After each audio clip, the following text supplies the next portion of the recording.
Halo guys, Assalamualaikum warahmatullahi wabarakatuh. Selamat datang di Takut Official. Untuk minggu ini kayaknya gue lagi nggak mau bahas sesuatu dari orang lain atau apalah itu yang viral. Untuk 2 episode dalam minggu ini, kayaknya gue mau fokuskan ke pengalaman-pengalaman gue, ya yang mungkin dianggap orang-orang adalah hal yang gila. Nah, kegilaan ini, ya mungkin karena jarang muslim yang mau ngelakuinnya guys. Jadi pengalaman apa sebenarnya yang gue maksud? Pengalaman itu adalah masuk dan menghadiri sebuah prosesi di gereja, guys. Ingat ya, sekali lagi, gue adalah seorang muslim yang mana terkait hal ini udah ada pembahasan dan hukumnya sendiri. Contohnya adalah pendapat dari Imam Syafi'i. Oh ya, gue disclaimer dulu ya. Kayak yang tadi di awal udah gue bilang, kalau sikap gue tuh jarang dilakuin oleh para muslim. Jarang ya, bukan tidak ada sama sekali. Yang mana ada beberapa orang lain yang sama kayak gue. Jadi gue bukan satu-satunya ya. Tapi gue merasa perlu aja menyampaikan sudut pandang dan apa yang sesungguhnya gue rasakan terkait hal tersebut. Disclaimer yang kedua nih. Banyak banget disclaimernya anjir. Gue tidak mempermasalahkan orang yang lantang mengharamkan untuk masuk ke tempat agama lain ya. Tempat ibadah agama lain. Kan banyak orang yang begitu. Tapi gue bukan salah satunya. Gue juga nggak akan musuhin orang yang mengharamkan masuk tempat ibadah lain. Kalau mereka musuhin gue, ya itu beda urusan lah ya.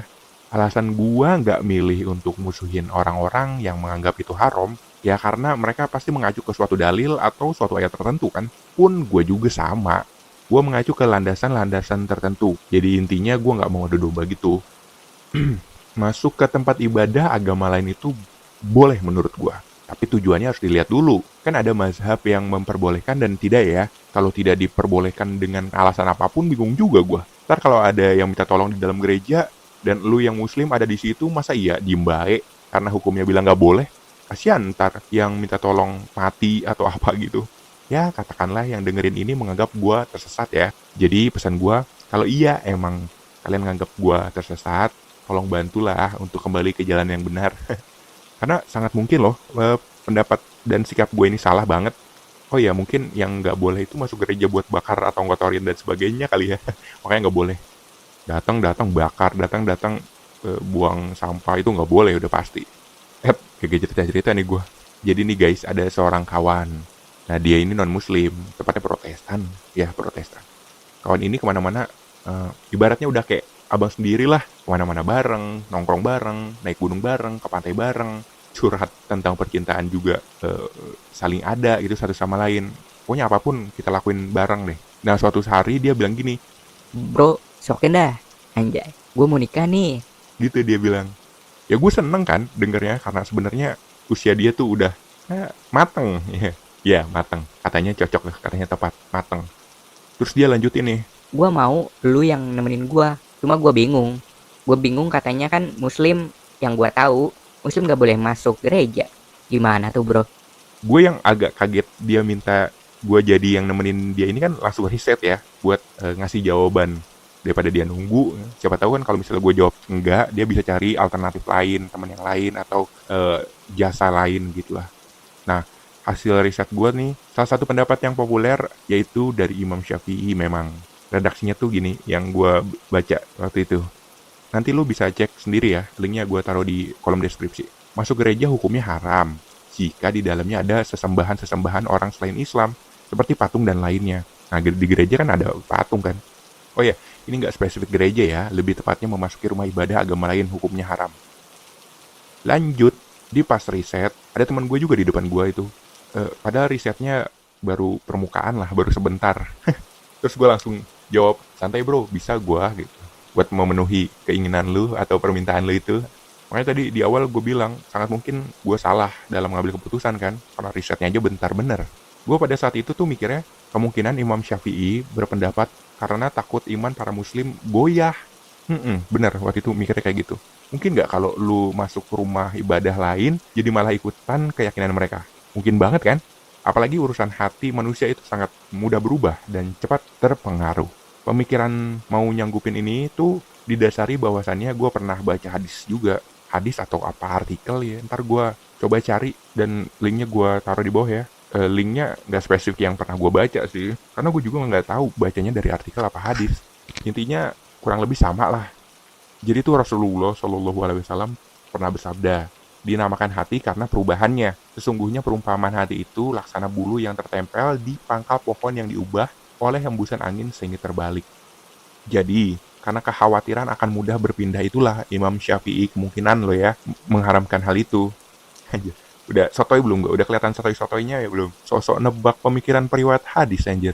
Ya, perumpamaan di hadis itu tuh ngegambarin kayak kestabilan hati, ketidakstabilan hati, fluktuatif, gampang gampang berubah dan terenyuh oleh sesuatu.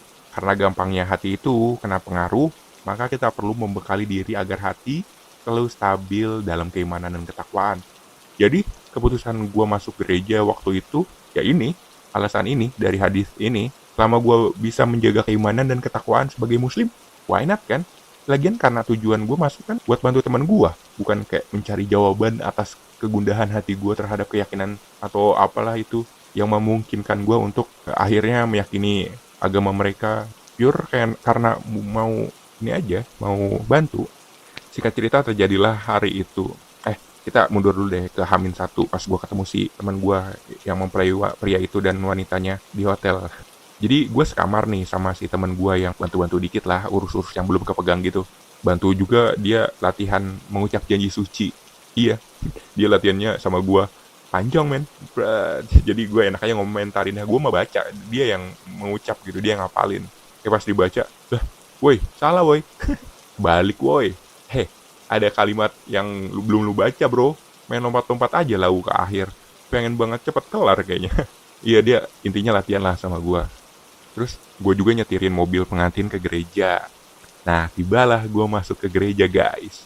Emang sih agak canggung, gue akuin beneran canggung. Dan gue cuma istighfar aja pas waktu itu di dalam, sambil dengerin ceramah pastor, sambil istighfar terus tuh gue.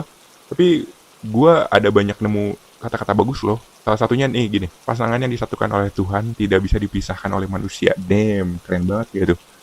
Tahu apa yang gue rasain dari pengalaman itu? Jawabannya adalah rindu, men. Lu pernah gak sih rindu sampai nyesek gitu? Rindu aja gitu. Karena apanya gue nggak tahu, ke siapanya gue nggak yakin. Tapi kayaknya ya rindu aja gitu sama pencipta gue. Pas sampai hotel lagi nih, pas acaranya udah kelar nih. Kan gue selalu bawa Al-Quran nih di tas gue karena nomaden bro.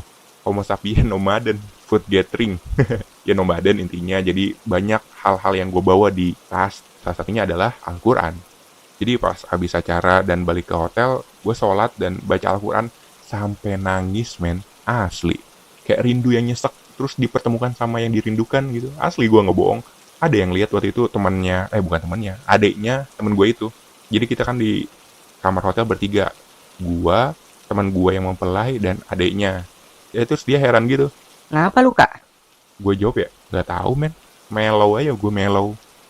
Oh ya by the way, teman gue yang nikah itu awalnya kaget karena buset berani amat lu bro mau masuk ke tempat ibadah gue. Teman-teman gue yang muslim lain nggak pada berani. Terus ada teman kami juga nih yang Kristen Advent. Advent bener nggak ya nyebutnya? Ada pokoknya ya yang gue tahu itulah. Gue tahu tuh ada Kristen Protestan, Katolik, sama Advent. Itu juga taunya karena ada teman gue yang anut guys. Dia juga heran sama sikap gue yang selalu masuk gereja. Dia bilangnya ini orang nih, which is gue, muslim progresif guys. Di sini bisa kebayangkan orang Kristen aja kaget sama sikap gue, apalagi orang muslim sendiri. Ya, itulah pengalaman saya guys. Mudah-mudahan gak salah dalam bersikap ya gue dan pada akhirnya akan jadi dosa. Tujuan gue pure bantu temen dan gue juga nggak lihat adanya sesuatu yang krusial gitu sehingga kita nggak bisa sama sekali masuk ke tempat ibadah agama lain. Oh ya, waktu kecil gue juga pernah ke pura ternyata. Baru inget gue setelah gue cerita tentang yang gereja tadi. Waktu SMP, gue akrab sama teman gue yang orang Bali. Nah, kadang gue suka jemput dia tuh di tempat ibadahnya. Pernah masuk nggak ya? Lupa gue. Tapi di rumahnya dia ada pura kecil gitu. Nah, gue pernah masuk yang itu. Nganterin dupa apa sarung gitu. Nggak inget gue udah lama banget. Bahkan nih kalau nginep-nginep, gue mah sholat-sholat aja di kamar dia atau di ruang tamu sholat aja. Dia juga nggak ada masalah sama itu. Gitu nggak sih harusnya orang-orang kita konsekuensi logis dari keanekaragaman kan menerima ya daripada terus-terusan bertengkar soal keyakinan nggak akan kelar-kelar kan. Nah itulah pengalaman gue bro. Tahu deh salah apa benar, tepat atau kurang tepat atau malah tidak tepat. Capek juga ya cerita begini. Ya kali segitu dulu ya guys. Kalau ada yang mau berpendapat lain atau sekedar mengingatkan, sharing, silahkan di kolom komentar ya. Tapi gue minta tolong untuk nggak berantem aja. Thank you guys buat semuanya yang udah dengerin. Assalamualaikum warahmatullahi wabarakatuh.